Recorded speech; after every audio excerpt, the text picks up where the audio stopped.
Oke, baik, kita lanjutkan. Terakhir udah sampai keton. Nah, setelah keton baru kita masuk ke salah satu asam lemah yang sangat terkenal dan biasanya soal-soalnya banyak terkaitkan kesetimbangan asam basa adalah asam karboksilat. Asam karboksilat ini memiliki rumus molekul CO, ini karbonil, dengan OH hidroksil. Di sini COOH dan mengikat atom gugus atom R atau atom C yang lain gitu ya, rantai karbon yang lain. Nah, ini asam karboksilat merupakan asam lemah, ada pKa-nya karena hanya bisa lepas.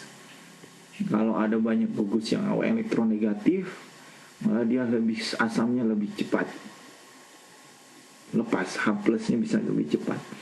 Dan pasti gugus ini memiliki 1 pKa, pasti punya kekuatan asam. Penamaan mengikuti tata nama alkana dengan penambahan kata asam di awalnya dan diakhiri dengan OAT. Penomoran diawali dari ujung rantai karbon yang mengikat gugur. Kalau ini kita sebut karbonil, ini kita sebut hidroksi. Nah, kalau disatukan ini namanya gugus karboksil. Ini karboksil namanya, nah, karboksilat kan. Jadi mengikat gugus karboksil. Contoh ini adalah ada gugus asam karboksilat. Nomorannya 1, 2, 3, 4. 1, 2, 3, 4 juga sama di sini boleh. Nah, ini namanya 2,3 dimetil 1, 2, 3, 4 butanol. Ya. Reaksi senyawa asam karboksilat ada 3. Yang pertama adalah merupakan asam lemah sehingga dapat bereaksi dengan basa. Kalau reaksi dengan basa, dia akan menjadi ini asam tambah basa jadi garam dan air. Ya. COO-. Kalau misalnya di sini ada NaOH, dia jadi RCOONA. Ya, Na-nya akan menempel di anion dari gugus karboksilat.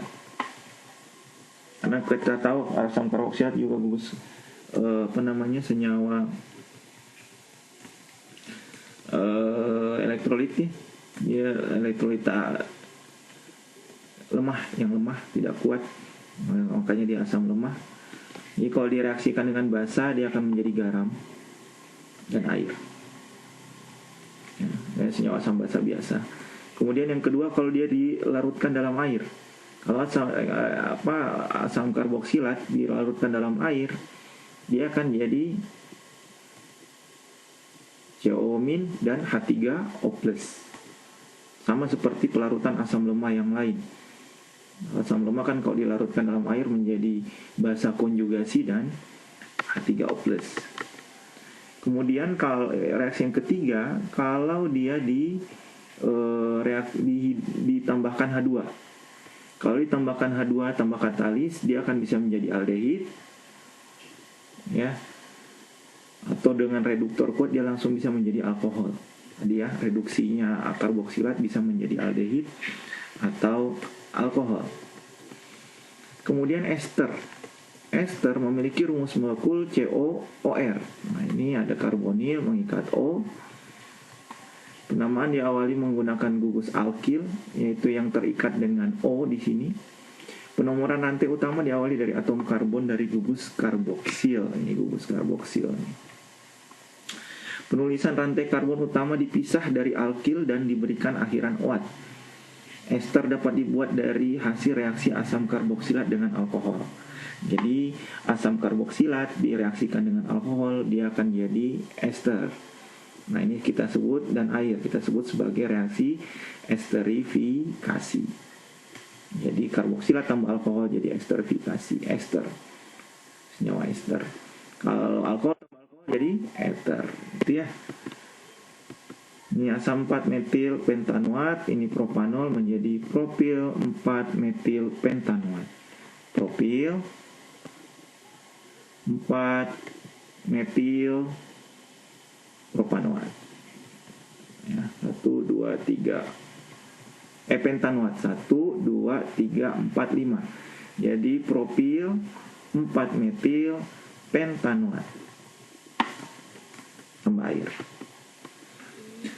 Kemudian kalau reaksinya ini ditambahkan ini ester nih ya, kebalikan dari reaksi ester menjadi karboksilat dan alkohol, kita sebut sebagai saponifikasi, reaksi penyabunan. Ini kalau direaksikan dengan alkohol. Kalau jadi ditambahkan alkohol, dia akan jadi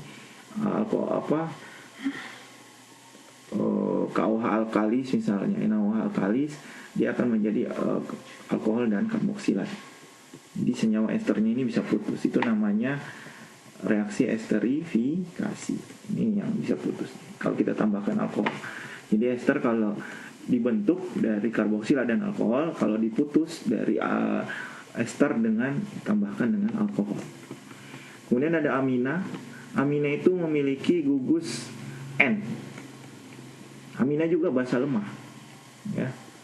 Jadi kalau reaksinya dilarutkan dalam air, dia jadi bermuatan positif tambah OH-, dan juga dia bisa bereaksi menjadi asam, jadi asam konjugasinya. Jadi amina sama karboksilat itu bisa masuk ke pasangan basa asam basa konjugasi. Kemudian yang terakhir adalah amida. Amida itu ada gugus karbonil mengikat NH2. Penamaan amida ini mengikuti penamaan asam karboksilat tetapi tanpa kata asam, dan akhiran OAT diganti dengan amida. Jadi amida penamaannya tidak pakai OAT. Jadi misalnya ini ada 1, 2, 3, 4, 5, 6. Berarti ada 4 etil heksamida. Amida juga dapat dibuat dari reaksi antara karboksilat dengan NH3. Karboksilat gabung dengan NH3, dia akan jadi senyawa amida dan air. Ini namanya asam 4 metil pentanoat ditambah NH3 menjadi amonium menjadi 4 metil pentanamida. Oke. Ini gugus-gugus fungsi dari kesimpulannya, reaksinya. Jadi misalnya ada gugus fungsi ini, dia bisa bereaksi dengan apa, jadi apa gitu ya. Misalnya ini ada reaksi adisi dengan halogen, asam halida, air, kemudian hidrogenasi menghasilkan alkan. Oke, kalau sudah kita selesai kimia organik.